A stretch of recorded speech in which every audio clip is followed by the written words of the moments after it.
जय गुरुदेव।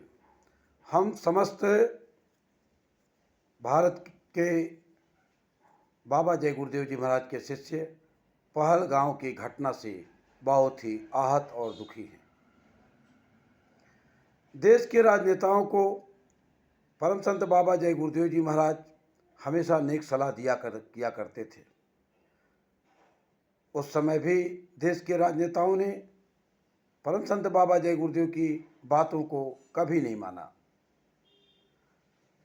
बाबा जय गुरुदेव जी महाराज ने बहुत समय पहले कहा कि चाइना द्वारा पाकिस्तान को कीटाणु बम मिल चुके हैं, यानी जैविक बम प्राप्त हो चुके हैं। भविष्य में पाकिस्तान जैविक वार करेगा और जब जैविक वार करेगा तो पूरब से ऐसी आंधी चलेगी कुदरती कि 20 करोड़ भारतीय उसमें चट हो जाएंगे और वो सारे जो बैक्टीरिया हैं वो पाकिस्तान के ऊपर चले जाएंगे और पाकिस्तान नेस्ताभूत हो जाएगा। भारत के यशस्वी प्रधानमंत्री माननीय नरेंद्र मोदी जी, अमित शाह जी, रक्षा मंत्री राजनाथ सिंह और राष्ट्रपति महोदया, ये जो घटना पहलगांव में घटी है, इसे आप ये कह करके न टालिए कि यह आतंकवाद का एक साजिश है, बल्कि इसको ये मान लीजिए कि पाकिस्तान ने हमारे लोगों को हत्या किया और उसका जवाबी कार्रवाई against to Pakistan, attack to Pakistan होना चाहिए। ये कोई भी धर्म ग्रंथ, कोई भी धार्मिक किताब, कोई भी अच्छे व्यक्ति इस तरह की इजाज़त नहीं देते हैं कि आप मानव इंसानों की कत्ल करो, वो भी बेगुनाह। इसका मतलब ये निकलता है कि ऐसे लोगों की बर्बादी होना तय है, क्योंकि खुदा भी माफ़ नहीं करता है गुनाहों की। गुनाहों का अति हो चुका है। आप बताइए, ISI क्या है? यह आतंकी संगठन है। किसका है?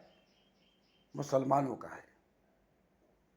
तो क्या मुसलमानों को ये बात बताई गई कि आप बेगुनाहों की जघन्य हत्या करो? क्या इसमें सभी मुसलमान शामिल हैं? नहीं।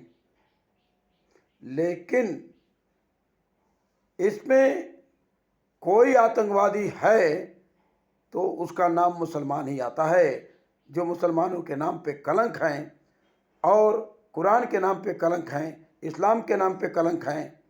ऐसे लोग अपने तो अपने, जैसे कहा जाता है कि गेहूं के साथ घुन भी पीस दिया जाता है, ये नौबत निकल करके आ रही है। आप देखिए, इतनी बड़ी घटना पहलगांव में हुआ, दहशत के मारे, डर के मारे धार्मिक गुरु मदनी का कोई बयान अभी तक देश में नहीं आया। दहशत के मारे, इन्हीं आतंकी आकाओं के डर के मारे जो दिल्ली में बैठे हुए जामा मस्जिद के इमाम, जो 2 दिन पहले भाषण मार रहे थे, उनका भी कोई बयान नहीं आया। जिम्मेदार जो धर्म के अगुवाकार हैं मुसलमान, वो अगुवाकारों का कोई बयान नहीं आ रहा है। क्या कितना दहशत है इन आतंकवादियों का इन धर्मगुरुओं के ऊपर।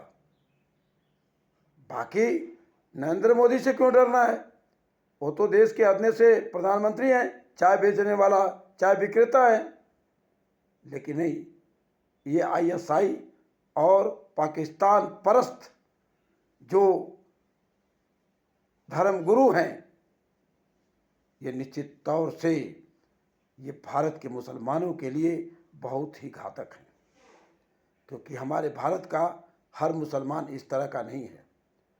भारत का मुसलमान आतंकवादी नहीं है, भारत का मुसलमान जिहादी नहीं है, लेकिन कुछ मुसलमान जिहादियों से जुड़े हुए हैं, कुछ मुसलमान ISI के तारिन से जुड़े हुए हैं, कुछ मुसलमान पाकिस्तान के एजेंट हैं, इसलिए ये बोल नहीं रहे हैं। महबूबा को कहीं देखा है आपने? कल से आज तक कोई बात बोलते हुए देखा? नहीं बोल पा रही हैं, इसलिए कि उनको भी डर है, क्योंकि वो भी तार से जुड़ी हुई हैं और वो संरक्षण देते हैं लोग। और ऐसे संरक्षण दे करके पहलगांव जैसे तमाम घटनाएं देश के अंदर हो रही हैं, बंगाल जैसे तमाम घटनाएं देश के अंदर हो रही हैं। अब तो आर नहीं तो पार। मैं यही कहूँगा कि निश्चित तौर से भारत के प्रधानमंत्री और रक्षा मंत्री और गृह मंत्री इस पर संज्ञान लें और इस पर उचित कार्रवाई करने की सख्त जरूरत है। यह देश बराबर झेल रहा है, आज़ादी के बाद से हमेशा झेलने का काम कर रहा है। और कब तक झेलेंगे हम? कब तक ये हमारी हत्या करते रहेंगे? नाम पूछ के, धर्म पूछ करके हत्या करना क्या इस्लाम यही सिखाता है? क्या इसी को मुसलमान कहते हैं? क्या यही है इस्लाम का धर्म? क्या हुजूर साहब ने इस तरह की पाठ पढ़ाया? अगर नहीं तो बोलो सोशल मीडिया पे, करो निंदा पहलगांव की, खोल के आओ सामने, हिम्मत हो तो, जैसे मैं कर रहा हूँ, जैसे भारत का हर व्यक्ति कर रहा है, आप भी आओ और देश को के राजनेताओं को आह्वान करो कि अब पाकिस्तान की जो प्रॉक्सी वार चल रहे हैं उसको समाप्त किया जाए। करो या मरो, एक ही काम करने का अभियान है। हो गया बहुत कुछ। अब तो ऐसा समय बाबा जय गुरुदेव जी महाराज ने बहुत समय पहले कहा था कि लाशों पे लाशों का होगा नज़ारा, सुनते तो जाओ संदेशा हमारा, कहे पुकार यार जमाना बदलेगा।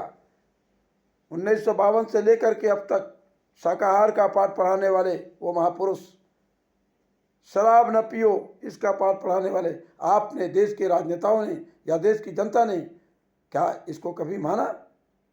नहीं माना। शराब पिलाया जा रहा है, हम पी रहे हैं। बेगुनाह जानवर मारे जा रहे हैं, हम उनको खाए जा रहे हैं। तो अब तो कुदरत कुछ न कुछ करेगी, कहीं न कहीं से तो करेगी। ये उसी का रिजल्ट है।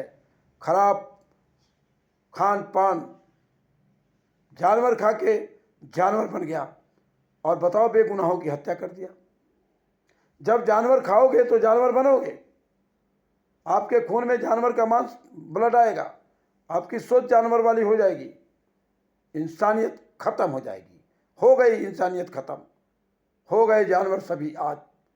तो अब तो एक ही रास्ता है, अब तो एक ही रास्ता है कि प्रकृति अपना बैलेंस बनाएगी। इसलिए सभी कौमियत के लोगों, बाबा जय गुरुदेव जी महाराज के निवेदन पे आप शाकाहारी का व्रत लें, किसी भी तरह के बेजुबानों को हत्या न करें और शराब न पिएं। और देश की सरकारों से भी फरियाद है कि आप शराब का पिलाना बंद करें। नहीं तो ये जो घटनाएं घट रही हैं, ये घटनाएं आप रोक नहीं पाएंगे, निश्चित तौर से नहीं रोक पाएंगे, क्योंकि इसकी रोकने का एक ही रास्ता है कि देश के अंदर शराब की बंदी, पूर्णतया बंदी करें और किसी भी तरह के पशु पक्षी की हिंसा न हो। तब तो सनातन की बात आती है, तब तो हिंदुत्व की बात आती है, तब तो देश में राम राज आएगा। शराब पिला करके देश में राम राज नहीं आ सकता है। अब बेजुबानों की हत्या करा करके राम राज नहीं आ सकता है। सादर जय गुरुदेव।